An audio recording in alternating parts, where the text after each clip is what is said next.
सुशासन वाले बिहार में न्याय के लिए भटक रहा है भागलपुर का एनएसजी कमांडो शुभम कुमार। न्यायालय में दायर करवाना पड़ा नाल सी बात।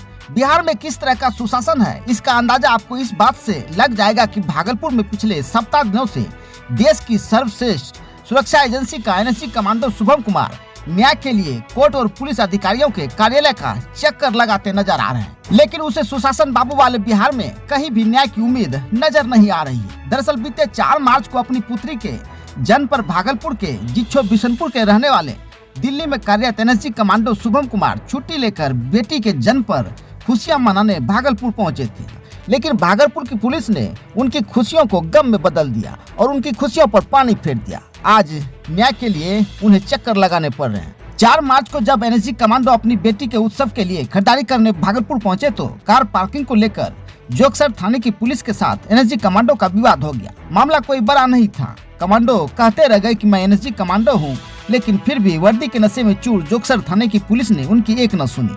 पहले एनएसजी कमांडो पर थप्पड़ चलाए, फिर मुक्के भी बरसाए।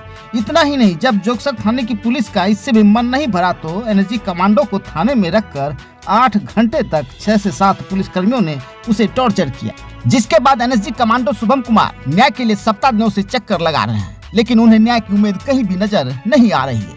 एनएसजी कमांडो शुभम कुमार ने बताया कि जब वह इस मामले को लेकर भागलपुर के सिटी एसपी के पास गए तो उन्होंने कहा कि तुम्हारी ही गलती है और तुम्हें खड़े खड़े यहीं से जेल भिजवा सकते हैं। जब पुलिस विभाग के अधिकारियों से एनएसजी कमांडो शुभम कुमार को न्याय की उम्मीद नहीं दिखी तो एनएसजी कमांडो शुभम कुमार द्वारा न्यायालय में मंगलवार को नाल सी बात दायर करवाया गया है। शायद न्यायालय ही उन्हें न्याय दिलवा सके। एनएसजी कमांडो शुभम कुमार ने भागलपुर के आईजी विवेक कुमार से भी मुलाकात की है। भागलपुर के आईजी द्वारा इस मामले की जांच पड़ताल करने का उन्हें आश्वासन मिला है।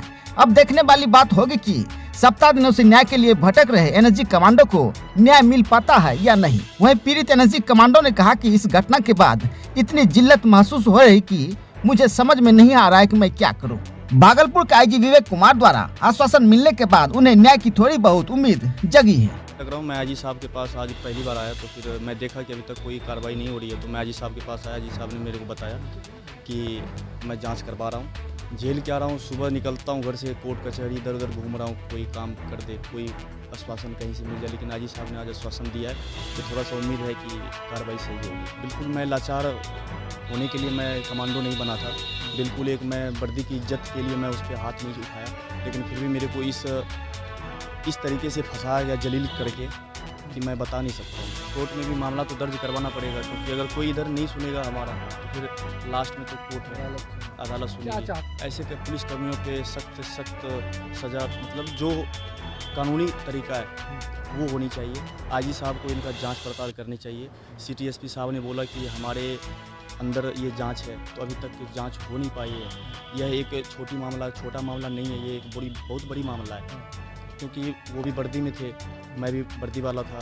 वर्दी वाला चलो ठीक है, उनको पता नहीं था कि मैं वर्दी में हूँ, मैं भी डिफेंस में हूँ, लेकिन मैं जब बताया कि उनको मैं भी डिफेंस में हूँ, डिफेंस में क्या करते हो, एनएसजी में हूँ, वो ये सुन के और क्रोधित होके ऐसे करने लगे जैसे पता नहीं मैं क्या कर दिया हूँ।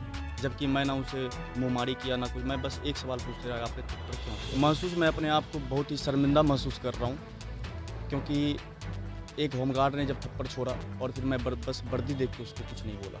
एनएसजी और आर्मी की ओर से क्या कुछ कार्रवाई अभी तक आपको बताई गई? कार्रवाई सर हमारे जाने के बाद ही होगी, वहाँ पे आप पहुँचेंगे? बिल्कुल। सीनियर एसपी सिटी एसपी के पास गए थे। सिटी एसपी साहब को उस टाइम पता नहीं थी जानकारी की, हकीकत में पता नहीं होगी, और फिर सिटी एसपी साहब ने बताया कि शुभम ये आपकी गलती है, अगर मैं चाहूँ तो यहाँ खड़े खड़े जेल भिजवा सकता हूँ। जबकि ऐसा साहब को नहीं बोलना चाहिए, मेरा कुछ सुनना चाहिए था। हमने कुछ बोला नहीं, क्योंकि हमारे पास कोई सबूत था नहीं। बाद में सिटी एसपी साहब को पता चला है, तो पता चला है उनसे भी, वो भी जांच पड़ताल करते हैं।